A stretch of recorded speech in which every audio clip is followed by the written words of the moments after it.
Good morning, welcome to Morning Outlook. This is Kim speaking on Monday the 8th of July.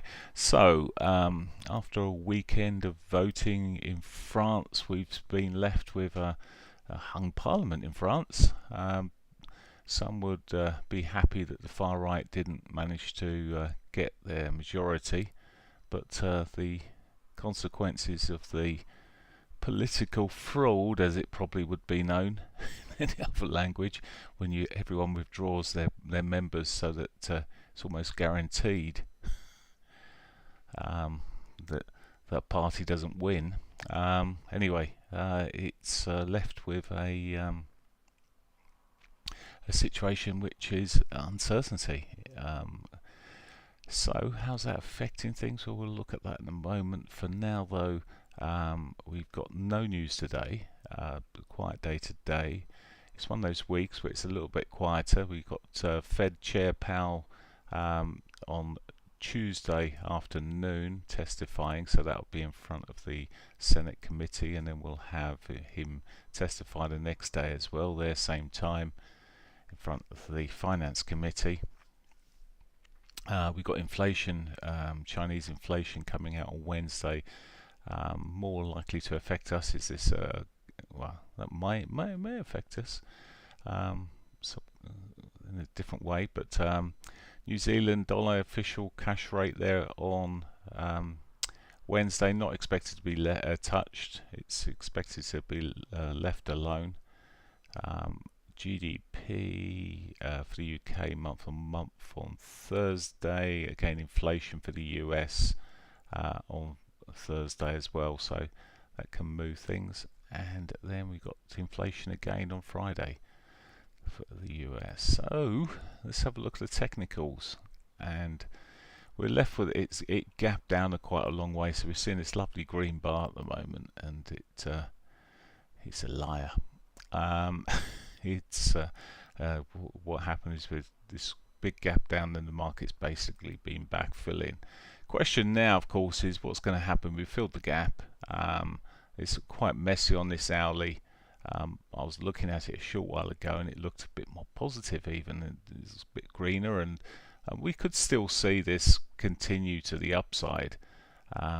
Euro as a whole isn't just measured by what's happening in France, but when markets are quiet, it tends to have a bigger impact. So we'll see how this develops this morning, but it's a bit of a leave it alone at the moment. The pound,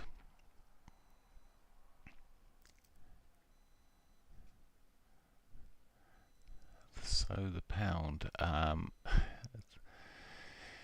it's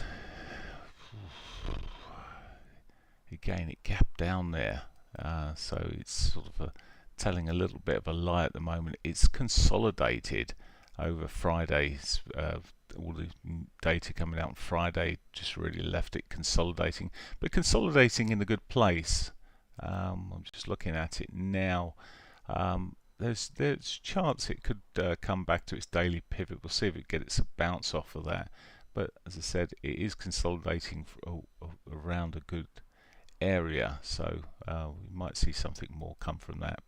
Currency I was really looking at, oddly, he said of a rot, it's broken the trend here. So structurally, we're seeing a potential change, and when you look at it on the lower time frames, you can see what I'm looking at a little bit more. But we'll see what reaction it has to its weekly pivot, which is just round about where my line is here. So I'm really waiting for that on the dollar yen. We'll judge and see what happens from that. Aussie dollar's been pushing up a little bit better. They all had this sort of little drop in a sense, but the Aussies pushed in for a new high through the session. Had the same old gap there. It reacted to the euro. It just shows you how powerful the euro is relatively, and obviously giving the dollar the win. So we sort of, I was just reading another system, and they're sort of suggesting we're on that sort of point of safety, where the money runs to safety. Well, we'll see. It might come back in as the London European markets come into play a little bit more here, but this has probably got a bit of divergence over this high. I'm just looking at it on the short-term time frame here, probably got a bit of divergence. Things could change quite quickly this morning when they're like this. We start seeing a breakdown of the daily pivot, well, potential more downside. However, the bigger picture is it's just been breaking out. It was just above its yearly pivot there. Not one. There's better things to short if you're going to short something, and maybe it's the euro at some stage. US dollar CAD. The CAD found support on Friday. The jobs numbers not really coming out in its favour too much, and it sort of bounced there. But we'll see. Again, this is one. My preference is on the short side. We have got the new weekly pivot above, and it might be much more prudent to sit there. I'm just going to put the signal on there. There we go. So I've just put an alert on that sort of zone. If it does push up there, I quite like the idea of selling it in the earlier part of the week. Often if it's going to go, this is when it has its best moves. It went actually the other way on last Monday on the weeklies here, and pushed to the upside up to its R1. I'd be looking here from the pivot running down towards its S1 to with the trend that we're currently sitting in. It's in quite a nice trend there. Okay, so there's a couple of potentials there. New Zealand dollar, well, it's a bit sluggish, but it's really following the Aussie a little bit more at the moment. On shorter time frames here, it's broken the structural downtrend that was sitting there and is looking more positive again. Excuse me. As with the others, had the gap at the same pattern. You see the same pattern through many of these markets, really. A slightly stronger pattern, maybe. A bit more like the Aussie than the likes of the pound, etc. But it's very, very similar. So it's really finding your best opportunity. On the upside, the pound might be a better movement. We'll see. But as I said, with all of these, I'd prefer to sit and wait at the moment. So if the euro's the weakest, or one of the weakest this morning, we could be looking at the likes of the euro Aussie or euro CAD on the shorter sides as alternatives as well. But euro CAD still looking more positive, despite it still having a gap down here. Anyway, I'm going to have to take this alarm off soon. Yeah, still looking quite positive there. So anyway, I'll look at the rest of those majors in a short while in the trading room. Let's just have a look at the indices and gold first. It's a bigger picture here. So okay, so Friday saw gold pushing up there. We've sold off a little bit this morning. A bit cleaner actually the sell off here than it is on the likes excuse me, of the euro, etc. And a bit more solid at the moment. Maybe it's leading the way. Does just look a little bit softer at the moment, but the bigger trend here is that slightly to the upside, he says. Oil has been sitting up quite well. Stronger dollar. I've seen oil come off a little bit here. It's below its weekly. It might just be reaching the tops for now.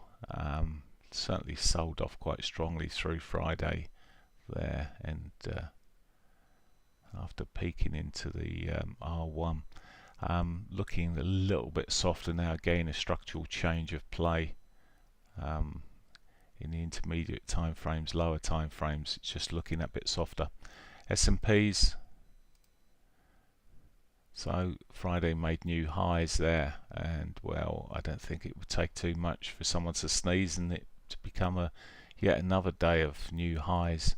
Nasdaq the same. So all these US markets, the Dow looking a bit on the softer side of things here, but if things do get softer, it seems to be going a bit counter. And the DAX this morning just looking that little bit softer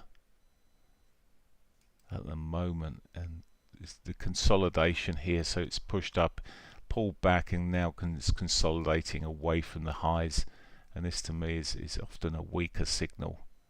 Hasn't yet caught the daily pivot. It might do that, but does look a bit softer. Just have a look on the short-term cables, pretty similar here, just rolling southbound a little.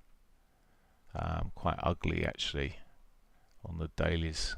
It's called cable FTSE, sorry, habit.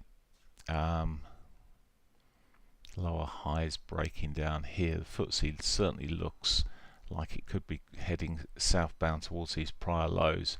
Probably a quite nice amount in there to do something with.